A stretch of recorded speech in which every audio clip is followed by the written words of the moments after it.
V8 Passion, le seul magazine québécois sur les autos américaines classiques et modifiées, est fier de vous présenter Passion Auto Rétro.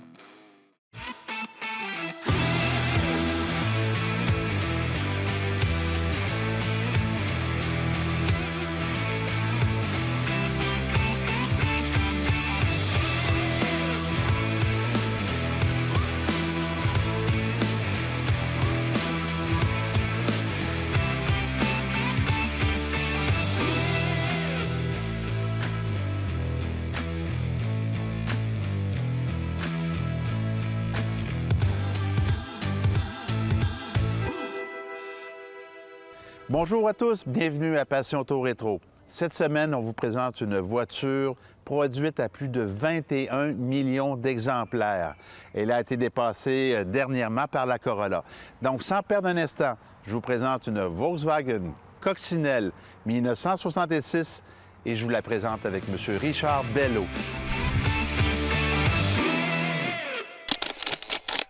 En 1933, Adolf Hitler proposa une esquisse à Ferdinand Porsche dans le but de créer une voiture du peuple pouvant accueillir 2 adultes et 3 enfants et pouvant rouler à 100 km/h. L'auto devait être disponible aux acheteurs via un programme d'épargne pour le prix d'une motocyclette. Les premiers prototypes furent fabriqués dès 1935 par Daimler-Benz. De 1940 à 1945, 669 Volkswagen furent produites pour l'élite nazie, mais suite à des dommages subis à l'usine, on déménagea l'équipement essentiel dans un bunker en attendant la fin des hostilités. En 1945, la production reprit sous le contrôle des Anglais avec l'assemblage de 1785 voitures. À ce moment, la Volkswagen avait des performances supérieures à ses compétiteurs, la Citroën 2 chevaux vapeur et la Morris Minor. Monsieur Bello, vous êtes une personne qui connaissait beaucoup la voiture.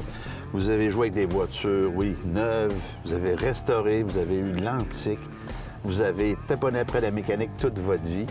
Et vous avez également restauré un petit bijou qui est à côté de nous autres. C'est une Volkswagen Coccinelle 1966, c'est bien ça? C'est bien ça, oui. Ce petit bijou-là, il représente énormément pour vous dans votre vie. Il représente des souvenirs d'enfance. Absolument. Parlez-nous donc de vos premiers contacts avec l'automobile. Qu'est-ce qui a décliqué dans le cœur du petit gars, le contact avec l'automobile? Oui, quand j'étais jeune, naturellement, dans les villages, c'était pas la norme que chaque maison, chaque personne avait sa voiture. Vous êtes dans quelle région? À Pont-Rouge, à Pont-Rouge, oui. C'est pas tous les gens qui avaient des voitures. Alors, puis souvent, les voitures, l'hiver, étaient dans des garages parce que seulement que la route principale était entretenue avec un bulldozer. Les gens se promenaient à ce moment-là en snowmobile l'hiver? Bien, s'il y avait il y avait la rue principale était ouverte, mais toutes les rues secondaires étaient fermées. S'il y avait besoin urgent, bien, il y avait un snowmobile. Je me souviens que ma mère était obligée de l'accoucher à l'hôpital avec un snowmobile à l'époque. Alors, peu de gens avaient des voitures, puis quand les gens avaient une voiture ou changeaient leur voiture, le plaisir, c'était d'aller la montrer aux voisins et aller la montrer aux amis. La fierté. La fierté. Alors, puis tout le monde s'est troupé autour des voitures. Ça animait les conversations, les gens posaient des questions. Comme ils disaient, t'as donc bien un beau char, t'as donc bien une belle machine. Et puis aussi, bien, le plaisir pour nos parents, c'était de nous sortir, de nous faire des tours de voiture. Et dans le temps, ils disaient, les enfants, vous avez été sages, votre père va vous amener faire un tour de machine. Tout le monde appelait ça une machine. Ah oui, c'est ça, oui. Puis j'aimais ce langage-là, moi. Alors, on partait le dimanche, des fois, pour faire un petit pique-nique dans les campagnes, soit des terrains, les petites écoles de rang qui étaient fermées. On s'installait avec une couverture. Nos mères apportaient des sandwichs, de la liqueur fortier, de la liqueur aux fraises, de la liqueur de crème soda. Je voulais vous en parler des liqueurs fortiers, parce que j'en ai tellement bu quand j'étais jeune. Ah oui, c'était... Alors, puis des fois, on faisait des plus grands voyages. Si on avait été sage, ils nous amenaient soit au zoo de Québec ou encore un plus long périple. On s'en allait faire un pèlerinage, mettons, à Cap-de-la-Madeleine. Alors, c'était tout un périple. Mon père, à ce moment-là, avait une Studebaker 52 Champion avec les portes suicides. Alors là, il fallait mettre les oreillers, les couvertures, le lunch, là, des barbouillettes pour essuyer le bec du petit. Écoutez, 5 enfants dans une voiture avec le bagage, faire un périple pour aller dans le coin de Trois-Rivières, c'était à ce moment-là quelque chose. Et le risque, c'était de faire un flat. Oui, parce que les routes étaient en gravelle. Les routes étaient en gravelle, oui. À part la route nationale 2 qui était pavée, le reste était en gravelle. Donc, si tu revenais de ta journée et tu n'avais pas fait un flat, c'était la première fois que tu disais aux gens, on n'a pas fait un flat, on était chanceux. Puis mon père, en plus, il faisait passablement sa mécanique lui-même, même qu'à un moment donné, il s'est dit, au lieu de changer de char, je vais le peinturer. Fait que s'est acheté un compresseur, peinture la voiture, oups, il s'est mis à faire peinturer les voitures pour des amis, pour des parents. Puis dans la famille, quand il y avait des réunions de famille, moi, je me tenais avec les grands. J'avais un oncle qui était mécanicien, un oncle Clément. J'avais un oncle qu'on appelait oncle Joe, lui, qui était représentant de commerce. Donc, il voyageait, il connaissait les voitures, il connaissait la route. Alors, ces gens-là, les hommes, moi, j'étais assis à côté d'eux autres, puis je les écoutais parler de changements d'huile, de mettre de l'huile de la mobile, de la 20, de la 50, d'ajuster les valves. C'était vraiment ça, puis de la politique. Alors, j'aimais me tenir avec les... Donc, je baignais dans un environnement qui parlait de mécanique. Ça fait que ça me bouillonnait dans la tête chaque fois que je suivais ces conversations-là.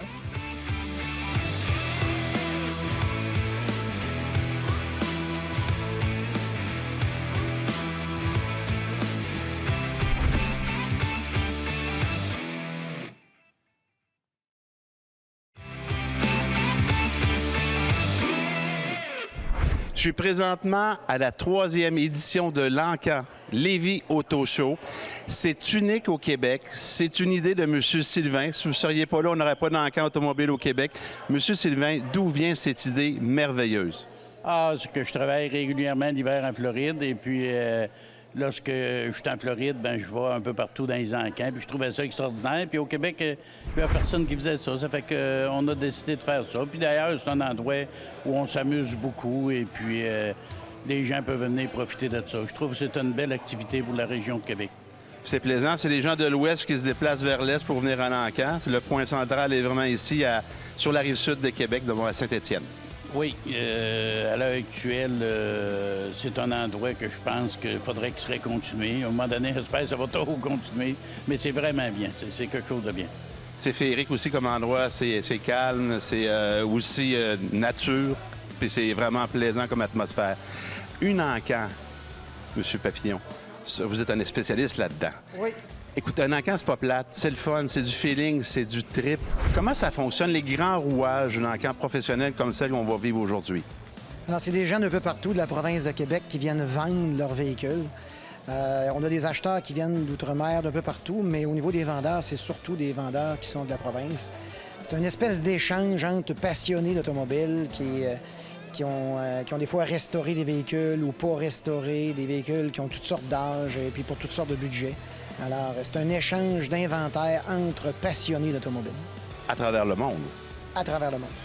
La mécanique d'un Encan, on arrive ici avec sa voiture. C'est quoi le processus? On arrive idéalement pas le matin même. Là. On a un peu quand même d'annonces qui sont faites. On a un peu d'entertainment de fait. Et on annonce, on fait du travail. Des gens viennent voir les véhicules. Et puis, quelques jours avant, les véhicules sont ici. Et puis là, les véhicules vont passer tour à tour devant l'encanteur, devant le bloc d'encan qu'on appelle. Et puis, tout le monde peut miser, tout le monde peut jouer. Et puis, on essaie de faire une transaction entre l'acheteur et le vendeur, que tout le monde soit satisfait. Est-ce qu'on peut regarder la voiture d'avance, l'inspecter, la zioter avant de passer à l'encan? Absolument, absolument. C'est très facile de venir faire l'étude, regarder. On a des livres aussi reconnus qui donnent des valeurs, qui donnent des points de repère. C'est très facile de s'y retrouver. Alors, messieurs, merci beaucoup d'avoir pris le lead dans le domaine des encans au Québec, puis bravo, puis une très belle journée à vous deux. Ça nous fait plaisir et on aime ça. Merci, M. Sylvain. Merci à vous. Bonne journée. Merci.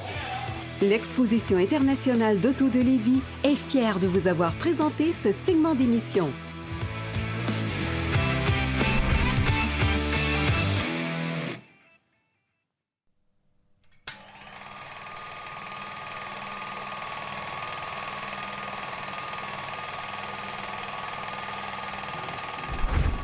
Dans la nuit du 21 février 1966, le lieutenant-gouverneur du Québec, Paul Comtois, périt dans les flammes de sa résidence du Bois de Coulonges à Québec.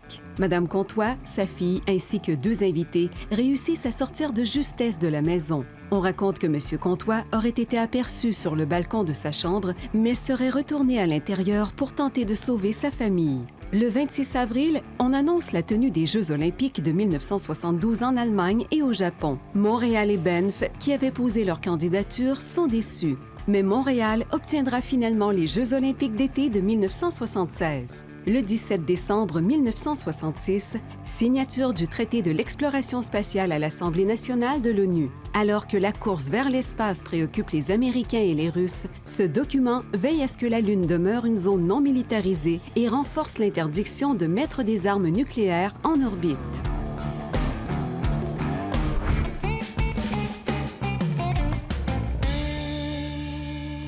La Volkswagen qu'il y a derrière nous est une voiture qu'on appelle match number. Ça veut dire que les codes du moteur, de la transmission et de la carrosserie correspondent. Ce sont tous des pièces d'origine qui ont appartenu à cette voiture-là. Ça, on ne retrouve pas ça partout chez Volkswagen. Non, effectivement, parce que bien des gens, au fil des années, les voitures ont été manipulées, les moteurs ont été changés, les carrosseries. Donc, si c'était pas un match number, ta voiture peut être intéressante quand même, mais elle n'a pas la même valeur. Pas la même valeur dans le marché et aux encans également. Oui, oui. Juste avant d'entrer à fond sur votre voiture, je voulais juste dire que votre première voiture neuve était une Corvair dans votre vie. Une Corvair, première usagée. Première usagée, oui. Votre première neuve, c'était? Première neuve, c'est une Triumph Spitfire, achetée chez Boisvinguet sur le boulevard Amel, 2200 quelques dollars. Et ça, c'est une voiture que vous avez aimée également? C'est une neuve, c'était une neuve. Et celle de la première restaurée, c'était? La première restaurée, c'est une MGA 58 que j'ai restaurée complètement, là, je dirais 100 points sans être prétentieux. Donc, vous avez du métier. On arrive ensuite à notre voiture qui est ici. Dans quelles circonstances cette voiture-là, vous l'avez trouvée? Et je sais que c'est une voiture énormément significative pour vous. On va faire un peu le lien du petit gars à la voiture que vous avez aujourd'hui. Oui, parce que quand j'étais petit gars, la première voiture Volkswagen que j'ai vue, à un moment donné, on avait un cousin qui habitait à Montréal, qui était venu à Pont-Rouge avec cette petite voiture-là. Puis mon père était renversé de voir que ça avait coûté 4 $ d'essence, Montréal-Pont-Rouge, avec ça, une petite voiture avec le moteur gros comme le poing, comme il disait. Alors, ça m'avait fasciné. Dans les photos que vous avez une photo où on voit mon grand-père à l'époque dans cette voiture-là, puis moi, aujourd'hui, dans ma 66. Très belle photo qui signifie beaucoup de choses aussi. On vous voit dans la même position, dans le même angle. Oui, puis je me disais, un jour, j'en aurai une. Alors, je l'ai eue. À quel endroit vous avez trouvé la voiture? Cette voiture-là, je la connais depuis 1983. À l'époque où j'avais le MG Midget que vous avez fait un reportage de Robert Charbonneau, j'avais rencontré M. Percé Gio qui avait cette voiture-là, qui lui l'avait achetée neuve chez Joe Lahoud. Il avait payé ça 1500 $. Joe Lahoud était sur le boulevard Charest. À ce moment-là, non, il était rendu sur Dorchester. OK. Alors, à l'époque, Joe Lahoud faisait une promotion pour les étudiants qui restaient un an d'université. 100 $ comptant, 25 $ par mois, tu avais une voiture flambant neuve.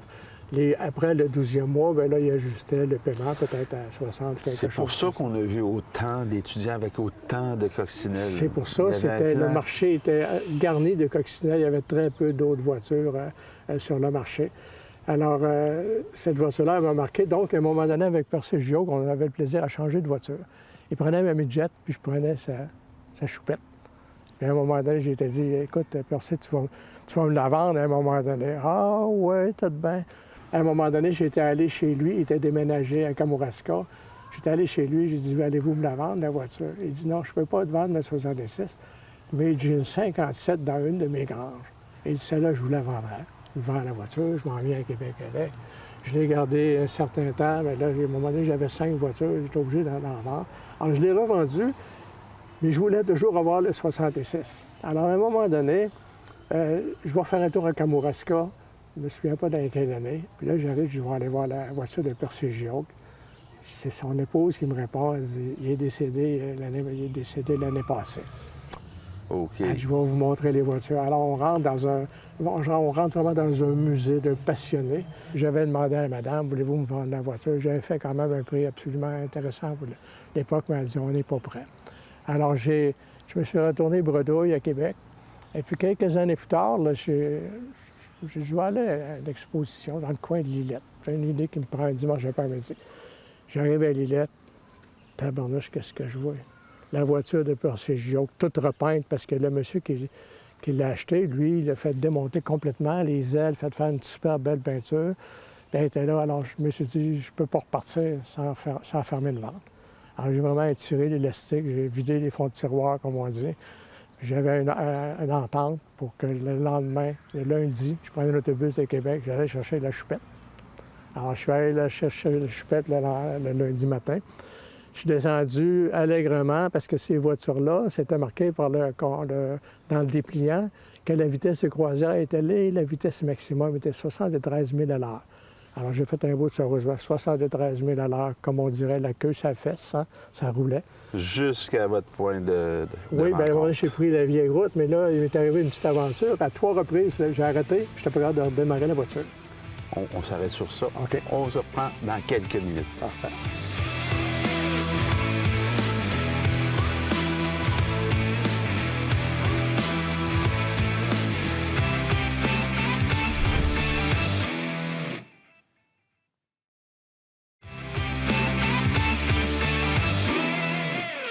Dans le cadre du 10e anniversaire des Crinqués, j'ai la chance d'avoir le président. Bonjour, Daniel. Bonjour, Eric, ça va bien?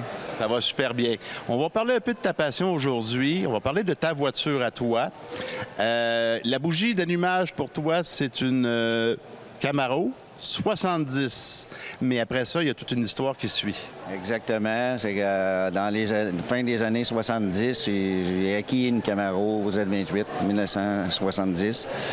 À ce moment-là, on débutait dans les voitures. J'ai fait un petit peu d'accélération. Ensuite, les événements de la vie ont fait que je me suis départi de cette voiture-là, que j'aimerais un jour peut-être en avoir une, mais en rencontrant André, en revoyant André suite aux enfants qui se connaissaient à l'école, je suis retourné à quelques expositions avec André. Là, j'ai dit, bon, il faudrait peut-être que je fasse le mot, m'acheter une voiture, toujours en cherchant une Camaro 70.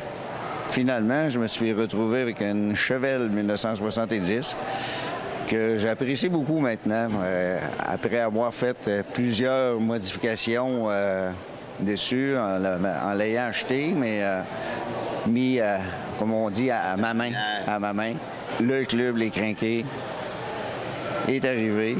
On a embarqué dans cette belle aventure-là. Puis maintenant, je suis président du club. Puis on s'amuse, on fait des expositions comme ici à l'intérieur, aux Fleurs de Lys.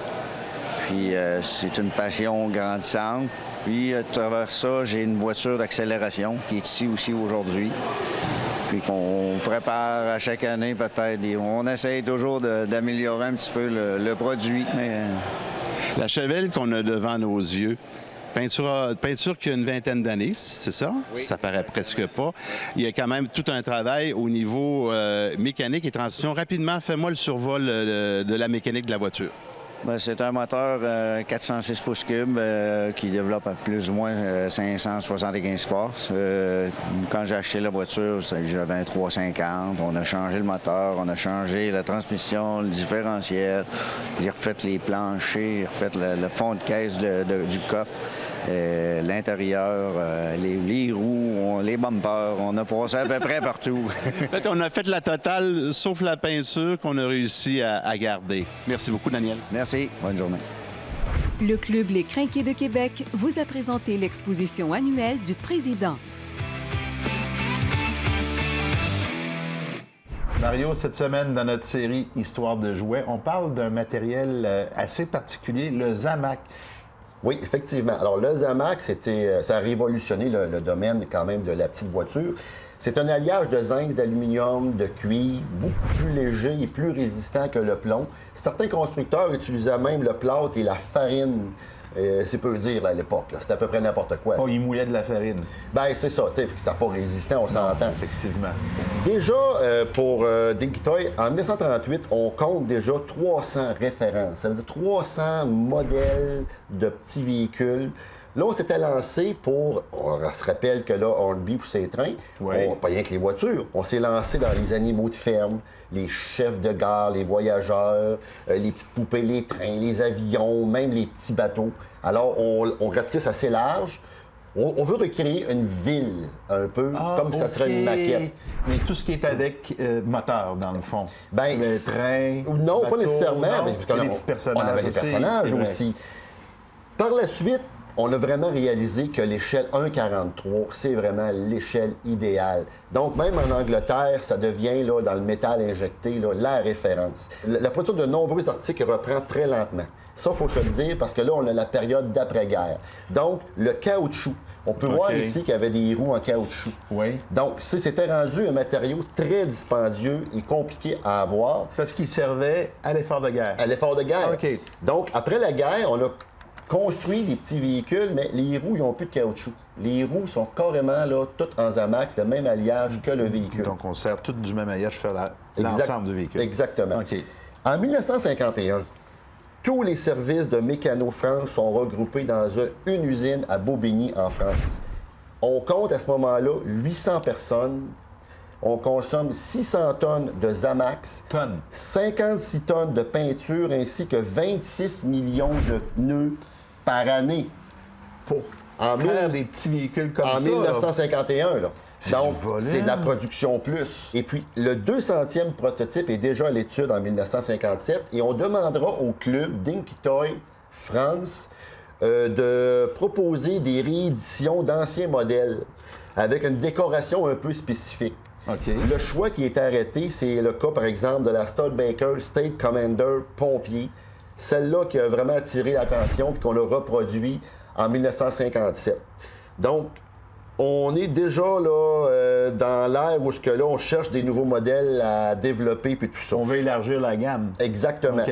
C'est pour ça que la semaine prochaine, on va parler du changement de référence des numéros et également de paternariat. Merci, Mario. Merci beaucoup.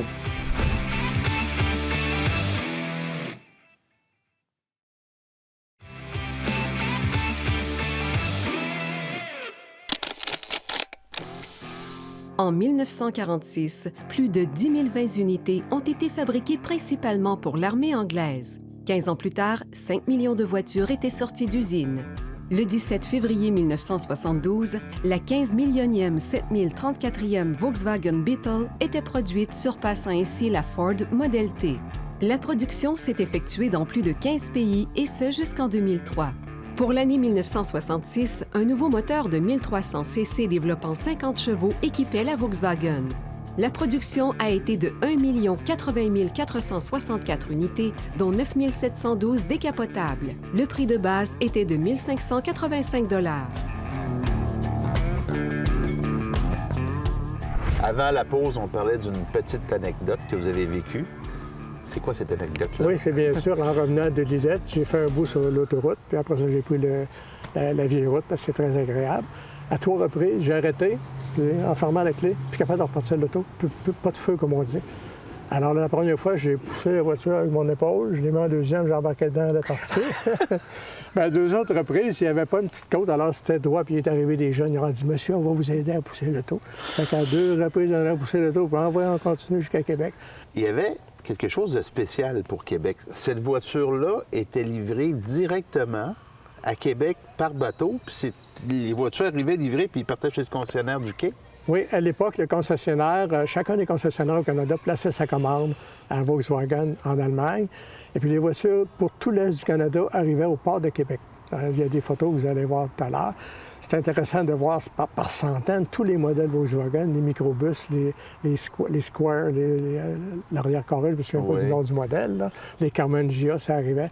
Tout ce qui arrivait pour l'Est du Canada était débarqué ici à Québec, allant sous Foulon. Aujourd'hui, avec toute cette expérience-là, vos voitures, j'imagine que vous en profitez au maximum. Est-ce que vous roulez? Est-ce que c'est un runner, la voiture? Oui, c'est un runner. J'ai déjà eu des voitures comme la MGA qui était tellement belle que je faisais le tour de la maison et je la rentrais dans le garage. Ça fait beaucoup de minage avec ça. Les amis disaient que c'était une voiture fantôme. Heureusement, j'avais une autre MG que je sortais régulièrement.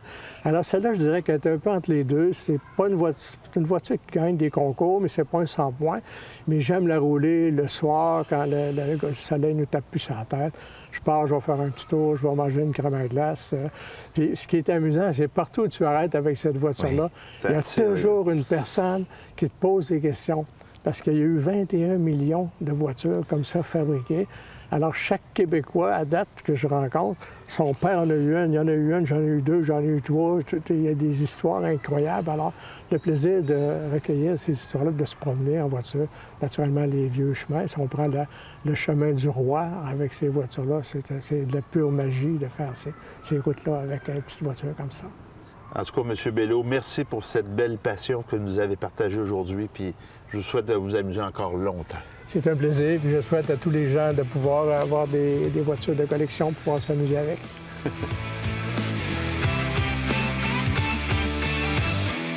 Denis, cette semaine, on parle d'une voiture qui a été fabriquée en très grand nombre, une des plus grosses productions au niveau de l'histoire de l'automobile. On parle d'une Volkswagen Beetle 1966. C'est ça, c'est des véhicules qui étaient fabriqués à plus d'1 million d'exemplaires. Et puis, qu'est-ce qui est arrivé avec ces automobiles-là, c'est que la plupart ont rouillé parce que ça ne voulait rien il y a une quinzaine d'années. Il y a beaucoup de gens qui les ont transformés en dune buggy. Fait que tu as perdu la carrosserie qui est allée à ferraille. Puis aujourd'hui, bien, vu que la demande a recommencé à augmenter, parce que les petites automobiles ne coûtent pas cher à se servir, puis c'est des mécaniques pas dispendieuses à travailler. Puis ça fait un job pour la personne qui veut se promener dans des petites promenades tranquilles. Là. Les pièces sont faciles aussi, je pense. Tu peux avoir tout sur ces voitures-là, autant carrosserie que mécanique. Mais ces voitures-là ont quand même commencé à prendre de la valeur. Aujourd'hui, si tu regardes ces voitures-là, il y en a à 15, 18, 20 000, des belles, dans le modèle 2 portes coupées. Puis dans le décapotable, c'est jusqu'à 30 000 $. Fait que la demande est en train de se renouveler, effectivement, puis les valeurs montent. Bien là, ils ont augmenté les valeurs, mais je ne suis pas certain qu'ils vont continuer à augmenter. Parce que quand tu as un petit modèle de base, c'est rendu à 25 000 30 000 $. Je pense que c'est presque saturé. Ça, c'est pas plafonné comme prix, probablement. C'est ça. Fait que si tu en achètes une à 4, 5, 6 000, qu'il y a des petites choses à faire, puis avec les années, tu investis un 10 12 000 dessus pour la mettre belle, mais elle va te coûter 15 16 000, puis elle va tout le temps vouloir un minimum ça. OK. Tu ne feras pas de perte avec ce véhicule-là. C'est un peu comme un modèle T stable dans le marché. C'est ça. Mais tu vas avoir plus d'amateurs que sur un modèle T, parce qu'un modèle T, ça fait 30 35 000 $ à la planche. Fait que tu peux pas faire de route avec ça. Non. Parce que le petit Beetle, il fait 80 000 $. Puis il consomme pas gros. Il consomme pas gros. Merci, Denis. Rien. Cette chronique vous a été présentée par DF Évaluation, évaluateur professionnel de voitures et véhicules anciens et modernes au Québec. C'était Éric Fortier, mais j'espère que vous avez apprécié. Au nom de toute notre équipe, je vous souhaite une très bonne semaine. Je vous donne rendez-vous la semaine prochaine pour une autre émission Passion Auto Rétro. Cette émission vous a été présentée par Expérience Course Vintage. Sensations fortes et adrénaline garantie.